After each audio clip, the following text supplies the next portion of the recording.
Vocês querem ser felizes. Vocês estão respondendo a uma questão importante sobre a realização da vida. Quanto mais consciente for essa resposta, quanto mais você tiver consciência do que você quer e do que você é, mais chance você vai conseguir de ser feliz. A pergunta que eu vou fazer, eu sei a resposta, porque eu estava ali atrás ouvindo essa maravilhosa rave aqui. A pergunta eu sei a resposta, porque nós estamos num clima de alegria, de entusiasmo. Entusiasmo é uma palavra linda, vem do grego cheio de Deus, entheos. Cheio de Deus, entusiasmo. Mas eu vou começar fazendo uma pergunta que eu sei a resposta. É típico de professor isso. Se eu pergunto aqui nesse ambiente entusiasmado, com 27 mil pessoas cheias de energia, se vocês são felizes, eu sei a resposta. Pergunta, nesse momento, quem nessa distinta plateia se considera uma pessoa feliz? Acaba de falir o laboratório do Prozac.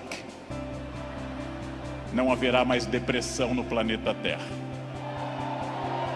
Bem, é óbvio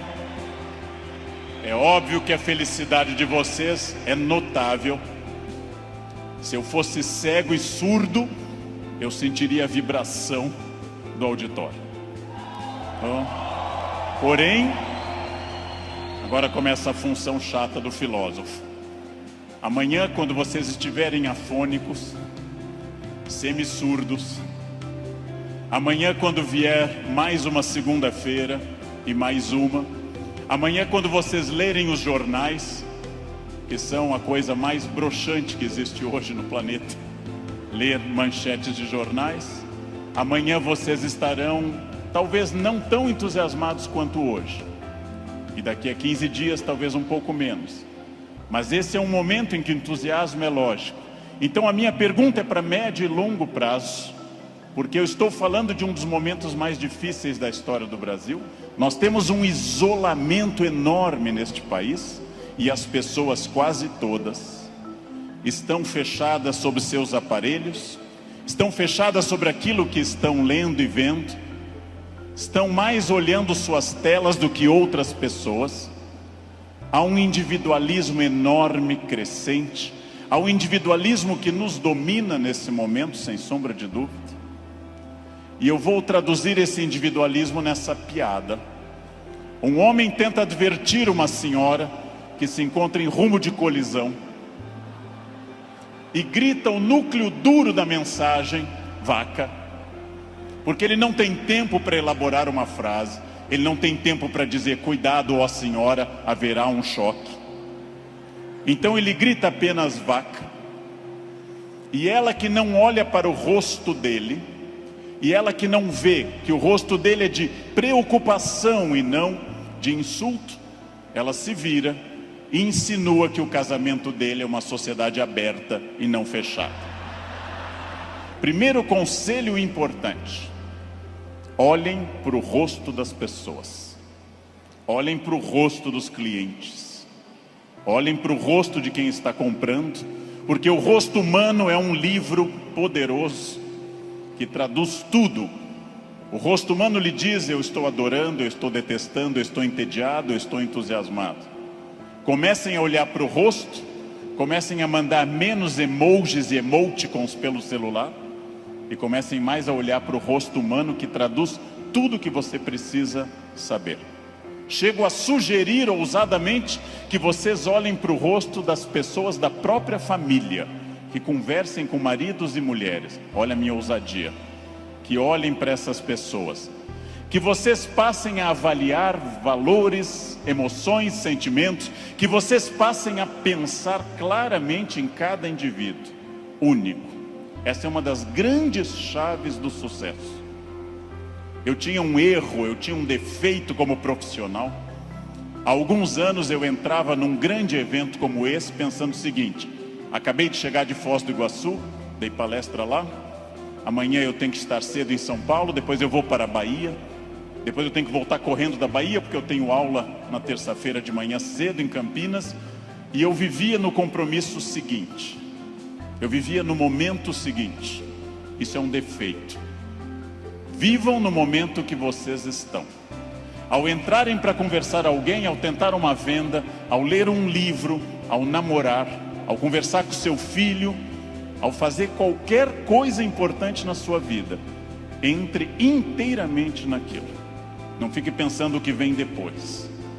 Faça daquela experiência única, e que a pessoa que está com você não entenda e não sinta, em hipótese alguma, que ela é um obstáculo ao seu horário, que ela é um obstáculo à sua realização. Entreguem-se a isso. Quais são os meus valores? De novo, parece uma pergunta estranha, mas é uma das perguntas mais importantes que nós temos. Qual é o seu valor? Qual é o seu valor principal? Qual o seu valor auxiliar? O que faz você se emocionar? O que move seu coração? O que impulsiona seu despertar? Quais as ideias que você tem mais fortes pela manhã? Em que você dorme pensando em quem? Estes são seus valores. Decidiu que seus valores são família, dinheiro, um equilíbrio entre os dois? Decidiu que seus valores são viagens, família, dinheiro, um equilíbrio entre os três? Perfeito.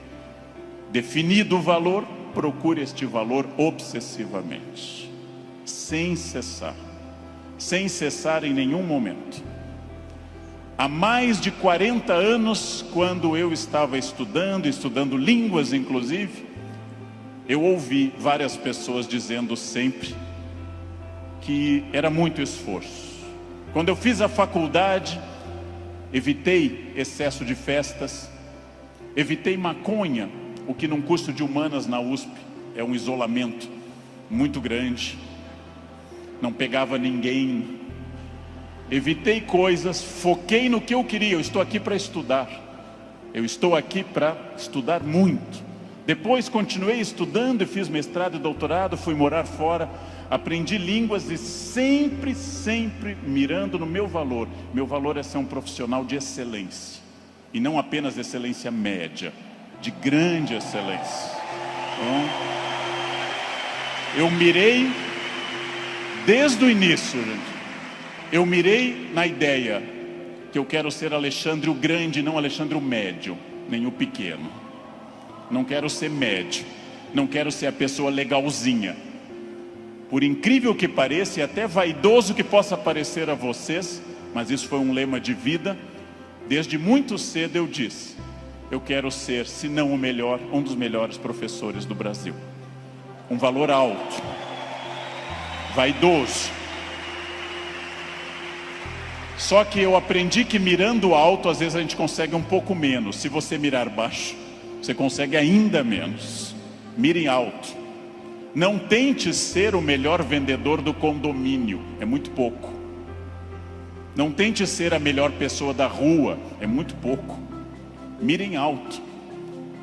Mirem alto e busquem isso. Eu quero ser o melhor vendedor do Brasil. Simplesmente isso. Se alguém acha que não pode, ache os instrumentos para poder. E aí um outro conselho importante. Querem saber quando está dando certo? Querem saber quando o projeto de vida de vocês acertou no valor? São aqueles semi-amigos. Semi-amigo é o inimigo que lhe abraça. Chegam a você e lhe dizem: você tem sorte, né? Nossa, você tem muita sorte. Prestem atenção nessa frase que o tio Leandro vai dizer. Sorte é o nome que o vagabundo dá ao esforço que ele não faz. Então, sorte existe, sim. Eu não controlo tudo. Eu não sou Deus, eu não controlo tudo. Por vezes eu estou em Congonhas, o avião tenta aterrissar e arremete. É para testar a força do esfíncter de vocês. Eu não controlo tudo, mas aquilo que eu controlo, e é bastante, eu sou sócio majoritário da minha existência, e para isso eu preciso de equilíbrio. Equilíbrio é fácil perceber quando está faltando. Se vocês não trabalharem, perderão a família. Se vocês só trabalharem, perderão a família também. Equilíbrio é um diálogo constante. Estou cuidando do meu corpo é funcional, o corpo tem que ser funcional. Eu tenho que sair do sofá sem auxílio de muitas pessoas. Eu tenho que ser capaz de subir uma escada sem tenda de oxigênio.